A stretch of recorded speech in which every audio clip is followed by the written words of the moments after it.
Selamat pagi pemirsa, kembali bersama saya Eko ST di acara RNTV seputar Lampung, untuk mengabarkan berita-berita yang teraktual, tajam dan terpercaya, yang kami rangkum dalam seputar RNTV Lampung hari ini.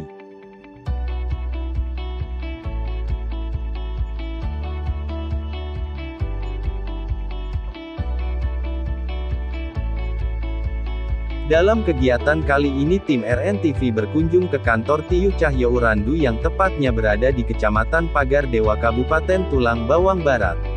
Tiyuh Cahyourandu merupakan salah satu tiyuh yang maju dan patut dijadikan contoh yang baik khususnya di wilayah Kabupaten Tulang Bawang Barat, itu semua berkat sosok kepemimpinan seorang Bapak Yantoni yang cukup berkompeten dalam mengatur tiyuh yang dipimpinnya. Dari halaman depan terlihat lingkungan kantor tiyuh yang bersih, serta tersedianya air bersih dan tempat cuci tangan lengkap beserta sabun dan hand sanitizer di setiap sisi lingkungan demi menjaga protokol kesehatan khususnya di lingkungan kantor Tiyuh Cahyourandu Kecamatan Pagar Dewa Kabupaten Tulang Bawang Barat. Tidak hanya itu, Kepala Tiyuh Cahyourandu sangat disiplin dalam menerapkan protokol kesehatan di lingkungan kantor tiyuh seperti menerapkan 5M khususnya semua staf aparatur tiyuh. Hal ini menunjukkan bahwa Kepala Tiyuh sangat eksistensi dalam mengikuti anjuran pemerintah yang berlaku saat ini.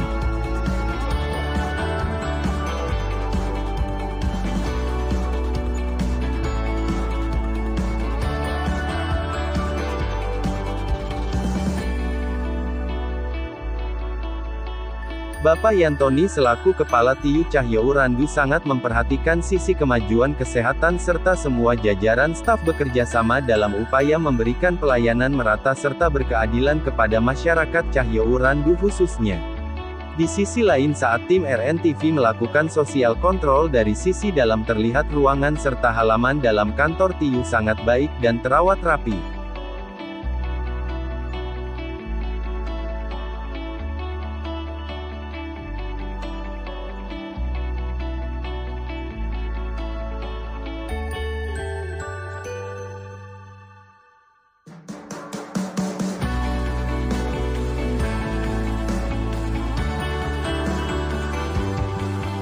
Bapak Yantoni tetap menghimbau kepada masyarakat Cahyourandu untuk tetap mematuhi protokol kesehatan dan mengajak masyarakat untuk tetap mengikuti aturan pemerintah yang berlaku saat ini.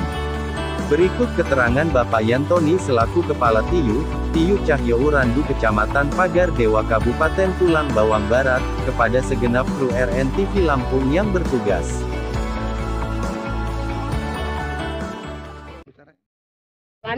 Kalau kita selaku apa ya kita di sini? Kita PKK dari Dusun 05 Cahyourandu. Hari ini nganterin konsumsi ya, nganterin konsumsi buat pembangunan masjid di Cahyourandu. Setiap konsumsi kan giliran. Jadi pas hari ini, tepatnya di hari Rabu, jatahnya dari Dusun 05. Iya. Jumlah konsumsinya tadi sekitar 160 bungkus. Terus dari ibu-ibu PKK Dusun 05 hari ini selesai ngasih konsumsinya jam 11, udah selesai buat. Untuk harapan kita sendiri nih ke depannya dari program pembangunan masjid ini apa nih, Mbak? Semoga ke depannya nggak pembangunan masjid aja sih, Mas, ada pembangunan infrastruktur yang lain, dengan lurah yang sekarang bisa jauh lebih maju dari sebelum-sebelumnya. Yang penting amanah. Ada hal lain yang mau tambahkan? Enggak, udah cukup ya. Assalamualaikum. Assalamualaikum warahmatullahi wabarakatuh. Kami pun, saya Yantoni, Kepala Tiyuh Cahyourandu Kecamatan Pagar Dewa Kabupaten Tulang Bawang Barat. Dalam hal ini kami berada di lokasi pembangunan masjid Tiyuh Cahyourandu Kecamatan Pagar Dewa Tulang Bawang Barat, yang mana seperti yang kita lihat di belakang kami secara bergotong royong bersama-sama dengan masyarakat, bahu-membahu untuk mewujudkan pembangunan Masjid Nurul Huda, yang mana sumber dana yang kami dapati adalah berdasarkan sumbangan dan swadaya daripada masyarakat Tiyuh Cahyourandu, yang mana sangat minim sekali. Anggaran pembangunan Masjid Nurul Huda ini menelan anggaran sekitar 2,4 miliar. Oleh karenanya dalam hal ini tentunya kami sangat membutuhkan bantuan dari berbagai pihak, baik instansi pemerintah kabupaten provinsi dan para donatur yang bersedia untuk memberikan sumbangannya kepada masyarakat. sedang kami laksanakan pembangunannya. Harapan kami ke depan tentunya dengan adanya Masjid Nurul Huda di Tiuh kami ini akan menjadi pusat kegiatan keagamaan Islam khususnya yang berada di Tiuh Cahyorandu. Mungkin untuk selanjutnya masalah teknis dan perkembangannya ke depan akan disampaikan oleh Ketua Panitia Pelaksanaan Masjid Nurul Huda. Baik, terima kasih. Assalamualaikum warahmatullahi wabarakatuh. Masjid Nurul Huda ini adalah proses pembangunan yang sebelumnya telah didirikan di tahun 1986 seperti yang kita lihat di sana. Tetapi karena cukup lama, maka kita lanjutkan karena masjid yang terdahulu sudah tidak bisa lagi menampung jamaah, maka kami berinisiatif untuk membangun Masjid Nurul Huda ini. Luas masjid ini 23 meter persegi. Kemudian anggaran dananya tadi disampaikan Pak Kepala Tiuh dari sumbangsih masyarakat, donatur dan hamba Allah. Harapan kami kepada seluruh umat muslim yang ada di Tiuh Cahyorandu, Kabupaten Tulang Bawang Barat ataupun di Provinsi Lampung, kami berharap sekali bisa turut serta membantu pembangunan Masjid Nurul Huda ini. Mengingat bahwa Masjid Nurul Huda ini adalah satu-satunya masjid yang insya Allah menjadi kebanggaan umat muslim di Tiuh Cahyorandu dan tiuh-tiuh di sekitarnya. Dan itu saja yang kami sampaikan. Mudah-mudahan seluruh pemirsa, penonton yang ada, kemudian yang bisa melihat ini bisa membantu pembangunan masjid ini. Terima kasih, mudah-mudahan menjadi amal pahala kita semua. Assalamualaikum warahmatullahi wabarakatuh. Waalaikumsalam warahmatullahi wabarakatuh. Baik, canaan kami beserta masyarakat di Cahyorandu akan kami jadikan wisata religi. Mengingat letak masjid kami ini yang dikelilingi oleh Wai Tulung Randu atau Sungai Tulung Randu yang insya Allah kedepannya dalam jangka panjang akan kami jadikan wisata religi di Tiuh Cahyorandu. Karena mengingat letak geografis Tiuh Cahyorandu ini adalah bagian terdepan menjadi wajah atau serabinya Kabupaten Tulang Bawang Barat. Mungkin lebih lanjut selaku tokoh masyarakat Bapak Amrizah.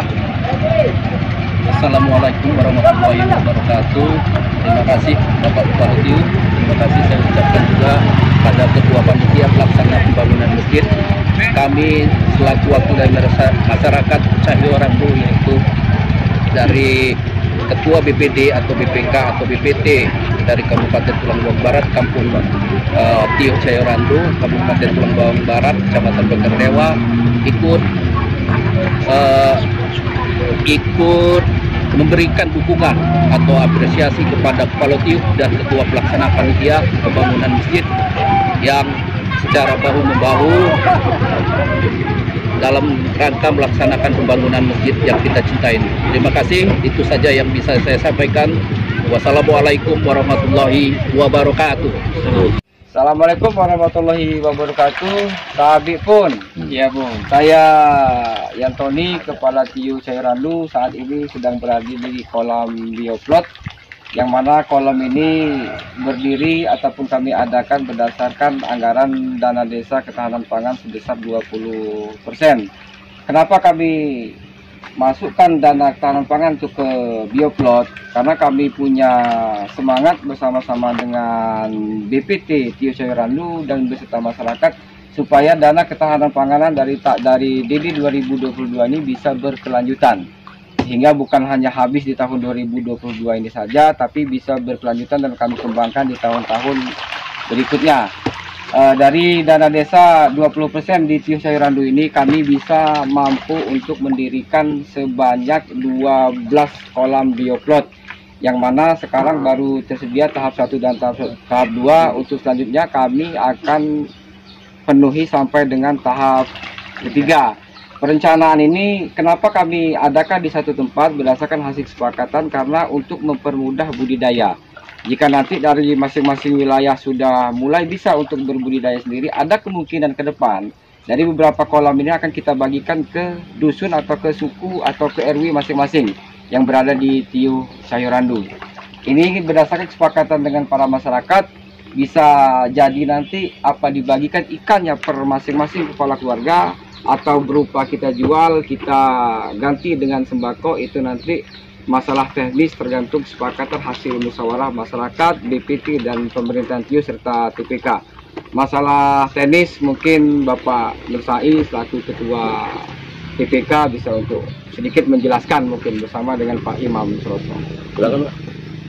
Ya, yang jelas kan kita alokasikan dana ketahanan pangan ini karena untuk ikan ini kan supaya berkelanjutan, bukan habis untuk satu periode. Ya jelas, ya alhamdulillah ini tahap belajar aja kita udah dapat ini belum masa panen tapi alhamdulillah bisa mulai panen lagi. Perkembangannya untuk lelenya semuanya alhamdulillah udah bagus. Gimana Pak Imam? Silakan. Ya. Di samping juga kita nggak ke fokus ke bibit lele, tapi kita ke nila ya, budidaya nila untuk perkembangannya sesuai dengan bangsa pasar, sesuai dengan kebutuhan konsumen. Karena kita untuk menanggulangi kebutuhan masyarakat, kita berusaha untuk bisa produksi sendiri, tidak ketergantungan dengan tiup lain ataupun desa-desa lain. Intinya kita bisa mandiri untuk kemajuan Tiuk Cahyo Randu, untuk ya terutama untuk ketahanan pangan. Melihat sekarang itu kita tidak ketergantungan dengan budidaya yang ada di rawa ataupun tempat yang lain. Kita memanfaatkan lokasi yang ada untuk pengembangan budidaya ikan secara bioflok. Itu manfaatnya seperti itu. Apa ada tambahan Pak Lurah? Baik, berikutnya kenapa kami sepakat untuk berbudidaya ikan dengan sistem kolam bioflok? Karena kami melihat situasi dan kondisi kampung kami, yang mana masyarakat di Cahyo Randu ini atau desa Cahyo Randu kami ini rata-rata petani karet dan singkong. Jadi tidak ada yang menanam tanaman pangan seperti jagung, kedelai, padi dan lain sebagainya. Itu kalau di Cahyo Randu ini tidak ada. Jadi akhirnya kami sepakat untuk membuat kolam bioflok, dan juga kenapa tidak kami masukkan ke jalan pertanian dan lain sebagainya, karena menurut pendapat kami itu kurang efektif dan kurang efisien untuk jangka panjangnya. Demikian yang dapat kami sampaikan dari lokasi kolam bioflok ketahanan pangan di Cahyo Kabupaten Pagar Dewa, Kabupaten Tulang Bawang Barat. Assalamualaikum warahmatullahi wabarakatuh. Bang, mau bawa balik loh Bang, untuk pada Lampung, nyicip. Boleh, nggak apa-apa. Siap.